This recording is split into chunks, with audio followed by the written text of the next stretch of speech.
best is yet to come, and babe, won't it be fine? You think you've seen the sun, but you ain't seen it shine. Hello everyone, and welcome to another episode of Ask the Treksperts, the show where we answer your questions about Star Trek. I'm Captain Logan. And I'm Sarah. And today we're going to review Worst Case Scenario. This wasn't requested by anybody. Sarah, for her birthday, decided she wanted to watch some Star Trek in the evening. She was planning out her birthday, and she said, hey, I'd like to watch Star Trek tonight, because we haven't been watching enough Star Trek lately. Yeah, that's my wife. So she gets her pick of anything. We watch Star Trek. It's fantastic. So this was actually my request. Yeah. So Sarah said, "Well, what haven't we done reviews on lately? Because we thought we'd double it." And I said, well, we haven't done a Voyager in a long time. So Sarah was like, "Oh, worst case scenario. That's an episode I like." So Sarah, as we've talked about before, we did a whole episode a couple years ago on holodecks, and we talked about how you love these, like, trap people in a holodeck. Put them in some contrived, silly place where they might get killed because the safeties are off episodes. Yeah, it's one of those fun plot devices. And I got tired of those in TNG. So here we are in Voyager, we get a worst case scenario. So I'm assuming since you picked this that you find this to be one of the better of those. Yes. Yes, I do find this to be one of the better trapped in a holodeck episodes. What does a trapped in a holodeck episode need to be really good? It's sad that there are enough of them that I can ask that question and make it a subgenre. Fun stuff on screen? Yeah? Is that all it takes? No, I mean, you need to have kind of a good story. But the contrived nature of it doesn't bug you? No, the contrived nature of it doesn't bug me at all.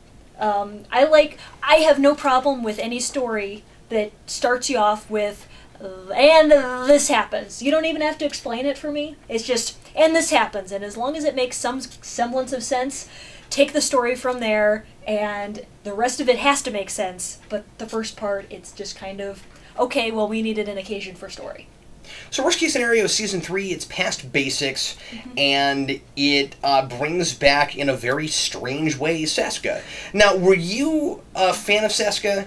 Or do you have any opinion on Seska? I am not very much a Seska fan.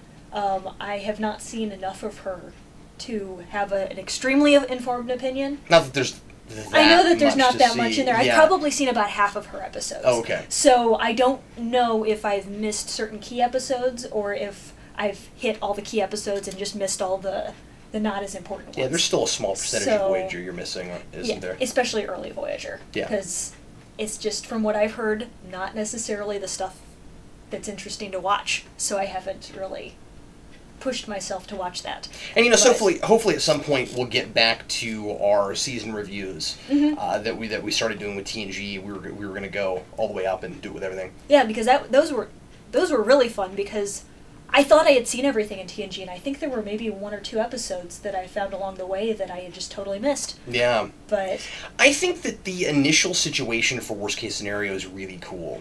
I like the idea that somebody stumbles on a holo novel that somebody wrote, and everybody on the ship gets kind of addicted to it. That's a fun idea. Yeah. Is this a better or a worse episode than Author-Author? I think it's impossible not to compare them. Yeah.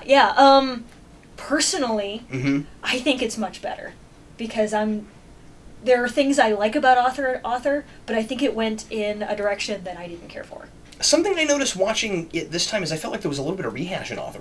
Like I really liked that episode, but then going back and watching Worst Case Scenario, I'm like, oh, you did a lot of the fun stuff here already. One of the things that I dig about this episode, as opposed to Author, is that the Doctor hurt a lot of people's feelings in that episode because he used their likenesses and he showed them in kind of a derogatory light. But then Tuvok did the same thing in this, and it didn't bother people. Now, to be fair, he did it as a training exercise. Yeah. First, people thought it was a holonovel, but nobody was offended by it before they knew that. Right. And so I thought that was really... Even Janeway didn't mind it. And I think part of the reason... And also, one second, let me also mention that this scenario is worse than with the Doctors, because the Doctor, it was obviously like entirely fictionalized, and everybody was called different names and things, and they were doing bizarre things, and you know, people weren't always even like serving the same roles or doing the same things. But then here it was like casting Chakotay as the villain in a mutiny, and everybody thought it was absolutely fascinating and fun. Yeah, I think the reason for that is because Tuvok based it all on character probabilities, where maybe there was an inkling in Chakotay's mind of, well, if this doesn't pan out, maybe I'll try something against Janeway.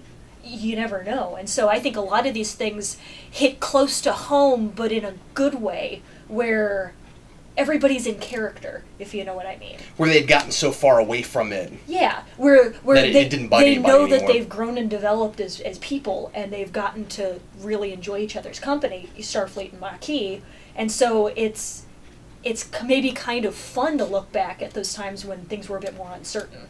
It's still really tough for me to buy that the same people that thought that was fun were so bothered by the Doctors. And I guess maybe part of it too was that his was going to be published in the Alpha Quadrant for all to see. Yeah, his was going to be published in the Alpha Quadrant. Because if this was published, that'd be bad. Like this thing, if this had been published, everybody probably would have had a different reaction to it. Maybe so, but I think the problem is that the Doctors and author, people were just so out of character and so horrible.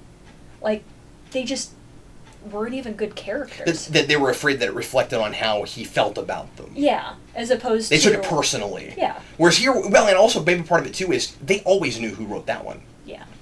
Yeah, that's true. So it was like, this person who I thought was my friend, turns out this is how he really sees me. Mm-hmm. And that sort of thing. All right, well, never mind. And a lot of them had big glaring character flaws. You're right. I guess this is almost more fun than that in a way. Yeah. I still love that episode, don't get me wrong. I think it's a lot of fun. Yeah. But this one is cool because you get to... I think it's just kind of fun to see how involved the crew gets. Like, I found that very believable. I kind of bought that everybody would get kind of wrapped up in it, and that they would like a romance novel, and like they got to see where it goes. You know, it was really kind of cool the way they did that. Yeah. Well, maybe not a romance novel, because the thing is, I guess I bought into them finding it compelling because it really seemed like maybe it would have been compelling. It's like a thriller. Yeah. Yeah. Only starring themselves. Yeah, it was kind of fun. This is cool.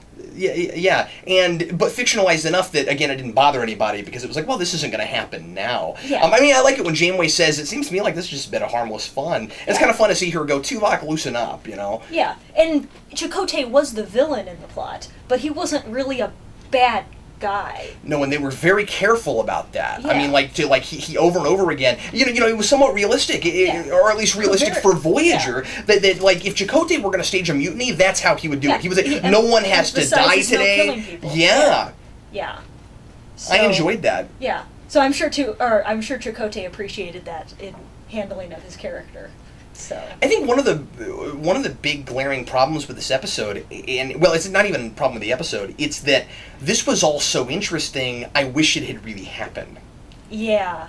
That's part of the problem with it. Is it's almost like, you know, this is third season, and it's almost like backtracking and saying, boy, wouldn't it have been much more interesting had we actually done a Maquis mutiny, or at the very least gotten it closer to where viewers might have thought it could happen. Because at no point in the run of that show do I ever feel like the Maquis might mutiny. Yeah. You know? And I mean, like, ironically, you know, or not ironically, but I mean, you do get one or two that do, but you don't have a full-blown mutiny. And you get the token episodes where the Maquis is having trouble fitting in, and so, we need to have a 45-minute episodes to make them all feel better. Yeah. But that, I mean, it just... And part of the problem I have with, like, Seska and Michael Jonas is that they were rogue characters. Like, it wasn't just because they were Maquis. Like, once you get thrown off in the Delta Quadrant and there's, like, no more Starfleet around, and you're desperately trying to get home, I could see, like some rogue Starfleet personnel doing some of the things that they did. It didn't feel like it had to come from the Maquis. Yeah. So that's kind of a problem. You know, SF Debris talks a lot about that in his Voyager reviews, and I agree with him on that stuff. I think that's kind of well. Let's go ahead and get into more of the specific plotting of the episode. Sure. I think that the whole thing is super, super fun. I think that it is entirely contrived and really unbelievable as far as how Seska finding it. Just how two or three things, just how the ball gets rolling. I'm okay with stuff like Taurus finds it. I guess the thing is, once it becomes once it becomes a story, once the conflict happens, I start losing interest to a degree, which is ridiculous because stories need conflict, and that's what I should be. But what was weird is you were more invested in the characters actually just trying out this holiday program. Yeah. Isn't that ridiculous? Yeah, yeah. At that point, I was like, oh yeah, I guess we do have to tell a story and have some external conflict going on. All right. Yeah. It would have been lame if it had just been a story about how Tuvok and Paris have creative differences. I'm glad that didn't last too long. Yeah, we couldn't do that. I mean, they did that for a minute, but you would expect that. Well, frankly, that's kind of what Author was until the last 10 or 15 minutes when it becomes about holographic rights. Yeah. And then that was sort of somewhat tacked on. So you're right. You kind of do get that in this. Yeah. Ironic that it's Paris and the original author both times. Yeah. But anyway, so you get so you get into this and you get into the actual conflict of the thing, and like I said, Taurus finding it in the first place is okay, whatever. Yeah. But then the idea that Seska ever found it baffles me. Because it's not explained. Well, especially since what was she doing rummaging in through? Deleted it. Mm-hmm. So did she find it before? It's weird. She clearly found it after he thought he deleted it. I would assume. Well, but maybe not, because see, that actually makes it even more contrived if it's the way I'm starting to think maybe it is, because it's like, okay, so the idea was the next time he opens the author parameters, the editing software, if you will, it would backfire on him and force him to be in the program, and the program would try to kill him. Yeah. That's the whole idea. So basically what the episode is saying is that Tuvok got lucky enough that he deleted it precisely, or thought he deleted it precisely right after she did that. Well, it's also it's also possible that he was working on it, and then people started getting along, so he stopped working on it for a time. And then he deleted it. And she found it in that interim. And then he comes back to it and says, well, there's really no need for it, so now I'm going to delete it. Okay. So there may have been a span between, him stopping working on it and then him deleting it. Yeah, that wouldn't be so contrived, or so coincidental. Yeah. If there was a little bit of time in between. But there's no way to know. But weirder than that is the fact that she goes after the author parameters and not just the program. I thought that was kind of strange. Why did she do that? As opposed to if somebody just tries it out, they'll get trapped? Yeah. I thought that maybe she had a personal vendetta against Tuvok and really just wanted to get him. That should have come to the forefront then. Yeah. I mean, I would have liked to have known exactly what her revenge was about more, because throughout the series, I never got the sense that she was any more angry with Tuvok than she was anybody else on the ship. I mean, like, and if it was just something as superficial as like, we thought you were one of us, but then it turned out that you infiltrated us. Well, he was just given orders by Starfleet. It's hard to imagine that she would have such a personal vendetta against him for that. He's a Vulcan to be the kind of person who takes things personally for no good reason. But that didn't even come up. Yeah. Right? I don't remember that whole thing even coming up. I'm just saying that was a little bit. All I'm saying is I don't want to belabor it. It was obviously an excuse to make the holodeck be able to kill them. And it was difficult to buy. Yeah. Then you have the whole business of, and this is kind of fun. Anytime somebody goes into the holodeck, even if they're a real person that whose character exists, they play just some random crew member. Yeah. Yeah. It's the random low-grade security officer. So what happens is, but what's weird about that is, then when Tuvok opens the program again, and holographic Seska. By the way, she's brilliant in this. I mean, she's really good. When holographic Seska shows up and tries to kill him, all of a sudden in the holodeck program, he's Tuvok now, and also Paris is Paris now. Yeah.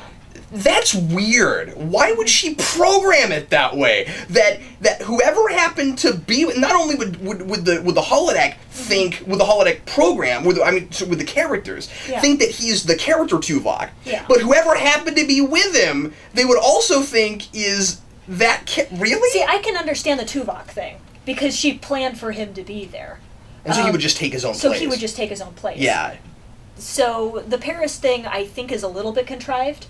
But at the same time, she also did write the program somehow to adapt to whatever the circumstances are, because it was adapting even when Janeway and Taurus were trying to trying to put I just don't things see in there why to help. it's important for the program to think that they're the real person they are. I just think the whole thing was strange. I mean, like, we can probably intellectualize it and come up with a reason. Ultimately, it's so that they don't have to keep showing two Tuvoks and two Parises. That's the only reason they did it. Well, and probably it's a lot easier for her to get under Tuvok's skin if all the characters in the holodeck are actually taunting him, rather than taunting some random security officer. Yeah, but the Paris thing. Yeah. Yeah, I'm with you with Tuvok, but the Paris thing. Yeah. I'm just saying, it's goofy. It's a little bit silly. It's contrived. Yeah, and then there's this whole kind of Matrix thing with Janeway being able to put stuff in the holodeck. Now, which is kind of fun. Like she can make minor changes, but she can't make big changes. And then the holodeck is like is like trying to adapt to it. Okay, that's kind of fun. I thought that was a lot of fun. This is the only time, though, I've ever seen one of these holodeck episodes where you can see the holodeck from the outside with a computer screen. Yeah. I've never seen that. Like, how did they do that? It was like the Matrix, they were reading the code. No, I don't know. But maybe I'm not saying I'm not saying it's impossible. I'm saying that why didn't anybody ever try that in another episode? Well, I know that in Rivals in Quark's bar, they rigged up the racquetball match so that everybody in the bar could watch it. That's a great point. So I don't know if they just That's don't a great generally point. link into the holodecks because they're sort of private entertainment on the ship, or what. But yeah, or maybe it's just something that they never thought to rig up in TNG, where like it's later technology. Because Voyager's technology seems to be, well, obviously that's the same period as DS9. I mean, like we've obviously kind of updated our technology at that point. So I think their holodecks are closer to DS9 holosuites. Yeah, and that would make sense. But, well, that's cool. Anyway, I'm just throwing out minor things. Oh, sure. Because there's not much to say other than this is fun. Yeah, because that's really what it's about. This is a fun episode, and it's a decent thriller. Yeah, and I really like everything that Tuvok and Paris go through that Seska programs for them. Yeah, it's a good cat and mouse game. Yeah. I mean, it's cool. It's cool. Like when Seska says, you have to the count of 10, and then I'm going to chase after you and all that. Like that's kind of fun. Yeah, and it's interesting to me that it's not really so much about what Tuvok and Paris do while they're in the holodeck because they're sort of helpless. Yeah. It's more about how Janeway reacts to what Seska's program throws at them. Yeah, that's true. The way she finally solves it is okay. It's kind of lame. Yeah. It's whatever. Again, it's just kind of fun. It's difficult to really criticize much that's going on. It's it's kind of just one of those fun, silly holodeck episodes. Yeah. Although her line afterwards is really funny. But what I was going to say is with a little bit more what was I going to say? With a little more danger than usual. Yeah. Like the stakes seem higher. Yeah. And I think it helps that Paris gets injured, and then the doctor throws salt on the wound. That's kind of a fun scene. Yeah. One of the really silly things is that this is Kenneth Biller, who's written a lot of not so good episodes, and this is one of his better episodes, I think. But here's Kenneth Biller talking about how to write good fiction inside this episode, and he's talking about things that he and other writers in Voyager have very rarely actually gotten right. Yeah. And it's hilarious. Yeah, and the funny thing about the episode, I thought, is that Tuvok's point of view on writing a story actually seems to be the more correct one, and yet Paris's view seems to be the one they're going with, almost. This seems to be the one that Voyager usually goes with. Yeah. I don't think necessarily in this episode, but I think in a lot of episodes because Tuvok says, it's funny, Tuvok sounds like me, man. Tuvok's like, he talks about the Vulcan dictates of poetics, which I think is hilarious. I'm going to start saying that. I'm like, well, according to the Vulcan dictates of poetics, he says that a character's decisions should stem naturally logically from their character, from their characters. Yeah, from what's happened to them. Yeah. And then Paris says, well, it's just about plot twists. Yeah. I'm like, in Voyager, really? Yeah. And then Janeway has her line at the end about Deus Ex Machina. Yeah. Who says Deus Ex Machina is outdated? And I'm like, well, apparently not this show, Yeah. because this had more 5-minute wrap-ups than TNG and DS9 combined. Yeah. So anyway. Yeah. So that was amusing. That was funny. Oh, it's hilarious. It's really funny seeing a Voyager episode trying to tell people how to write correctly. Yeah. Yeah, and about character-driven stories. Yeah. Yeah, that's really funny. Yeah. And Paris, obviously, by author, has not learned his lesson. No.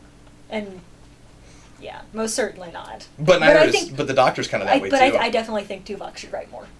Because, by all accounts, and by the opinions of everyone on the Voyager crew, he's a good author. Isn't that really interesting? Yeah. Well, because that's the thing is that as a Vulcan, his logic dictates again that you have to do it based on probability. What are these particular people most liable to do? Not what would be logical for them to do if they were thinking logically. So it's this interesting loophole where a Vulcan has to actually not 100% think logically, because the logic would dictate what these people are going to do based on his prior experience with them. Right. So that would make him a good writer. Yeah. Because that's actually character-driven storytelling. He's allowing the events to come from what these characters are going to do based on their personal experiences and their strength of character. Yeah. And all of that or lack thereof. It's really interesting. So he starts from this basic premise of what if Chakotay would organize a mutiny, and then everything else flows from that. Yeah, and one of my favorite things is that he thinks Neelix would join Chakotay. Yeah. I think that's really funny. Yeah. That from the beginning, he doesn't trust Neelix enough to think that Neelix wouldn't immediately go with Chakotay. Yeah. And so you get this. It's funny because it's briefly a character study for Tuvok. Yeah. A little bit. Yeah. You get little inklings of things. And I thought it was funny that Neelix got a little offended by that. Yeah. So. Yeah, that's fantastic. Yeah, which makes sense because in the end, after 3 seasons of Neelix, we've found that okay, well, he probably wouldn't have done that, but how are you to know right off? I just thought of this. It is weird the number of episodes about writing we get in Voyager, and about specifically what good character-driven fiction is. Because you get it here, you get it a little bit in Author, and you get it in the Muse. Yeah. That's weird. That is weird. Because Muse had exactly the same thing where it was like where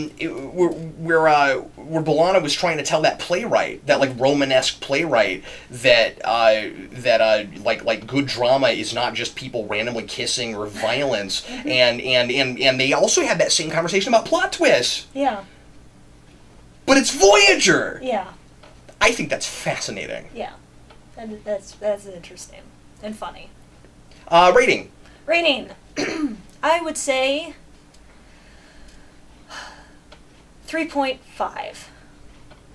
I like this episode a lot. Yeah, it's hard not to rate these things just relative to their series. Yeah. Again, I know that's what Debris does. I don't always do that. It kind of sort of depends. I feel like for this it's hard not to just compare it to other holodeck episodes because it's sort of in a class of its own. Yeah, I think it's a 3.5. Yeah. For the kind of show it is. Yeah, it's just a lot of fun. I'm not going to compare this to Inner Light. That would be stupid. So I think it's not a perfect episode, but it's fun enough that you don't really care. I think the problem is it's one of those weird things that it almost has to be as contrived as it is in order to even for this premise to even happen. Yeah. So it's a faulty premise in the first place, but the fact that it's so fun makes it worth doing. Yeah, can you overlook the premise, the basic contrance of the premise? Oh, I think I have to. Or can you not? So yeah, I think I have to even enjoy the thing. Yeah. Because how else would you do this premise, Well, anyway, if there is something you'd like us to talk about in a future episode of Ask the Treksperts, ask us a question. I gotta tell you, we have done so many episodes on this show now. We've been doing this for 4 years. We have covered so many different things that we are actually kind of out of questions right now. So if you have anything you'd love to see us discuss, leave comments. Now, here's the thing. We have a few really good ones in the queue right now. Some of them are going to require some extra viewing. You're going to require us to go back and revisit some things. People have been begging us to do a Dominion War episode. It's been a long time since Sarah or I have sat down and watched all of that straight through. A lot longer for you than it has even me. Yes. And so we're just not prepared to have a good in-depth discussion about it right now without going back and revisiting it and refreshing our minds. So that will happen eventually. There's a few things like that. But we've done so many of these things that we've covered a lot of cool topics that maybe some of them are worth revisiting at some point, but a lot of it, I think we covered pretty well, and it's kind of, so I don't know, there's a lot of Star Trek, but Star Trek also is still niche enough. So anyway, that's why we're doing a lot of episode reviews right now. So if you have a really good question, be sure to leave it and we'll definitely consider it. There's obviously other, like, extra canonical things that might be fun to do, but I know you're not a big novel person and I'm not either. No. Star Trek novels specifically. I don't know, I could see us doing a book report thing at some point, maybe, but... Yeah. Yeah, I've enjoyed the few novels I've read, but I just don't really like to delve that far into the novel universes. Yeah, so I don't know. There's that. There's some things like that. So anyway, we'll keep kind of hitting the well, trying to come up with stuff to do on the show. Obviously, we have plenty of episodes that we can review. So I'm not saying that we're out of things to talk about. But I just want to mention this because people have lately been saying, hey, why don't you do more of those discussion videos? And I'm like, I mean, we've dried up the well. It feels like to me. So anyway, cool ideas. Leave them in the comments below. And if there's an episode you want us to review, leave that as well. Thanks as always for watching. I'm Captain Logan. And I'm Sarah. See you later. The